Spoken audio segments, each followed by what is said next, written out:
في فيلم أجنبي البطل كان طفل صغير، وكان عندهم نمر، وكان دايما شايف الحب في عيون النمر ده ليه. لكن أبوه حب يعلمه درس قاسي، فجاب معزة ورماها للنمر ده قدامه في نفس اللحظة.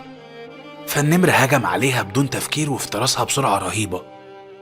فالأب قال له جملة عظيمة قوي وقتها، قال له: الحب اللي انت شايفه في عيون النمر ده هو انعكاس حبك ليه، لكن الحقيقة مش كده. بمعنى ان في ناس بنحبهم وبيتهيأ لنا انهم صحابنا وبيحبونا وبنتعامل معاهم على هذا الأساس، لكن ده بيكون انعكاس حبنا ليهم، ومش بتكون دي الحقيقة اللي جواهم فعلا. وعشان كده لازم نبقى عارفين ان مش كل حب بنشوفه هو حب حقيقي، ومش كل قرب بيكون قرب صادق. في ناس مجرد مرايات بيعكسوا مشاعرنا ليهم، مش اللي جواهم بجد.